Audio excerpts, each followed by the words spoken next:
পরিসংখ্যানের একটি অঙ্ক নিয়ে এসেছি, সেটি হচ্ছে অষ্টম থেকে দশম শ্রেণীর জন্য। অষ্টম থেকে দশম শ্রেণী সেটি আচ্ছা, অঙ্কটা হচ্ছে এখানে শ্রেণীব্যাপ্তি এবং গণসংখ্যা দেওয়া আছে। শ্রেণীব্যাপ্তি এবং কি গণসংখ্যা দেওয়া আছে।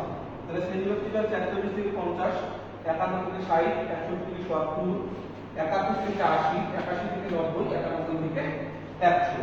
তো গণসংখ্যাগুলো নিচে দেওয়া আছে ৪, ৫, ৭, ১৪, ৬, ৪। তো ক নাম্বার যে প্রশ্নটা বলছে প্রচুরক শ্রেণীর মধ্যমা কত? কি বলছে? প্রচুরক শ্রেণীর মধ্যমা কত? ক নাম্বার প্রশ্ন বলছে ক্রমযোজিত সারণী তৈরি করো, অর্থাৎ ক্রমযোজিত সারণী তৈরি করতে বলছে। আর গ নাম্বার বলছে সারণী হতে গড় নির্ণয় করো। তা আমরা ক নাম্বার অঙ্কের এখন সমাধান করব। তো ক নাম্বার যেটা বলছে প্রচুরক শ্রেণীর মধ্যমা নির্ণয় করো। তো এইখানে তোমার শ্রেণীর ব্যবধান দেওয়া আছে এবং গণসংখ্যা দেওয়া আছে, আছে না প্রশ্নে?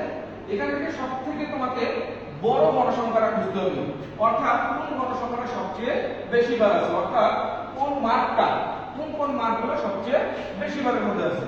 তাহলে আমি বললাম যে ৭১ থেকে ৮০, ৭১ থেকে কত ৮০, এর মধ্যে গণসংখ্যা সবচেয়ে বেশি বার আছে কয়বার? ১৪ বার। কয়বার আছে? ১৪ বার। তার মানে ওই গণসংখ্যার শ্রেণী, ওই গণসংখ্যার যে শ্রেণী ব্যাপ্তি দুটো আছে, অর্থাৎ শ্রেণী সীমা যে দুটো আছে, সেই শ্রেণী সীমা দুটো যোগ করে ২ দ্বারা যদি ভাগ দাও তাহলে তুমি প্রচুরক শ্রেণীর মধ্যমা পাবা। তাহলে আমি কি লিখছি? সবথেকে বড় গণসংখ্যা অর্থাৎ সবচেয়ে বেশি গণসংখ্যা আছে ১৪, এর শ্রেণী সীমা কত? ৭১ থেকে কত ৮০।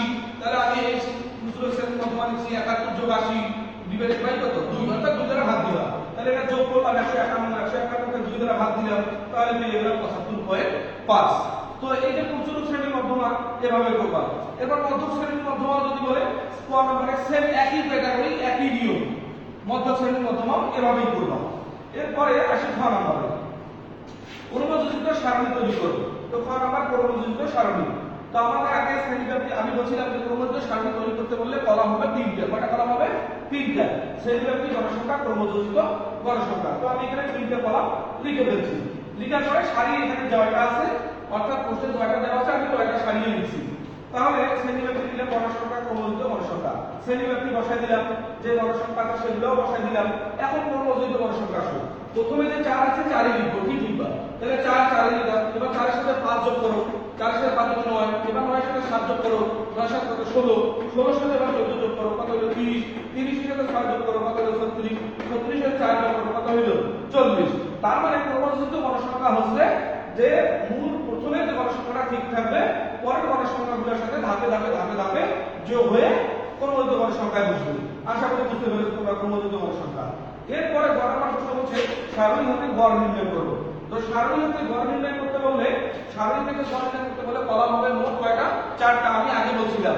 তো কলাম ৪টা কি কি আছে? শ্রেণীব্যাপ্তি, গণসংখ্যা, মধ্যমান, তারপর মধ্যমান গুণ গণসংখ্যা অর্থাৎ সামেশন এফআই এক্সআই। তাহলে আমি বলছিলাম যে গণসংখ্যাকে প্রকাশ করে এফআই দ্বারা, মধ্যমানকে প্রকাশ করে কি দ্বারা? এক্সআই দ্বারা। তাহলে আমাদের প্রশ্নে তো শ্রেণীব্যাপ্তি এবং গণসংখ্যা কি দেওয়াই আছে। তো শ্রেণীব্যাপ্তি গণসংখ্যা আমি বসাইলাম। এখন মধ্যমানটা আমি কিভাবে বের করব, তাই না? মধ্যমানটা প্রথম শ্রেণীর শ্রেণীসীমা দেখো ৪১ থেকে কত আছে? ৫০। তো ৪১ আর ৫০ এই সংখ্যা দুটোকে তুমি যোগ করবা, যোগ করে ২ দ্বারা কি দিবা? ভাগ দিবা। তাহলে প্রথম মধ্যমানটা পেয়ে যাবা। তাহলে কি বলছে আবার বলেছি, মধ্যমানটা প্রথম মধ্যমানটা কি হবে বাবা? ৪১ আর ৫০ এই সংখ্যা দুটোকে যোগ করবা, যোগ করে ২ দ্বারা কি দিবা? ভাগ দিবা। তাহলে ভাগ দিলে তুমি পেয়ে যাবা প্রথম মধ্যমানটা। তাহলে ৪১ ৫০ যোগ করে ২ দ্বারা ভাগ দিলে ৪৫ হয় কত পাবো? ৫। যেহেতু আমাদের ব্যবধান ১০ করে ৪১ থেকে ৫০, অর্থাৎ ৪১ সংখ্যাটাকে ধরে, সেহেতু তোমরা নিজ পাশে ১০ করে কি দিবা? বাড়াই দিবা। আর কোনো পাশে দেখতে হবে না। তো যদি ৫ করে ব্যবধান হতো তাহলে ৫ করে বাড়াই দিতাম। যেহেতু আমাদের ১০ করে ব্যবধান, এজন্য ১০ করে বাড়াই দিলাম। তাহলে ৪৫.৫ থেকে ৫৫.৫ হলো, তারপরে ৬৫.৫, ৭৫.৫, ৮৫.৫, ৯৫.৫। তারপরে আসো মধ্যমান গুণন গণসংখ্যা, অর্থাৎ মধ্যমান গুণন, তার মানে গুণ করতে হবে। তাহলে গণসংখ্যা মধ্যমান গুণ করে এখানে বসাইলাম, এটাকে গুণ করে এখানে বসাইলাম, মধ্যমান গণসংখ্যা গুণ করে এখানে বসাইলাম, গণসংখ্যা মধ্যমান গুণ করে এখানে বসাইলাম, এটাকে গুণ করে এখানে বসাইলাম, এটাকে গুণ করে এখানে বসাইলাম। এখন সামেশন মানে, অর্থাৎ সামেশন মানে সমষ্টি। সামেশন মানে কি? সমষ্টি। সামেশন মানে কি? সমষ্টি। তার মানে এইটার পুরোটারে যোগফল, এইটার পুরোটা আমি যোগ করলাম, যোগ করে ৮১০০ কত পাইলাম? ৭০। এবার আমরা আসি সূত্রতে। তাহলে আমরা যদি সূত্র সম্পর্কে আমরা x বার, তাহলে আমরা যদি গড় x বার সমান summation fi xi divided by n, তাহলে এই সূত্রটা কি গড় x বার সমান summation fi xi divided by n।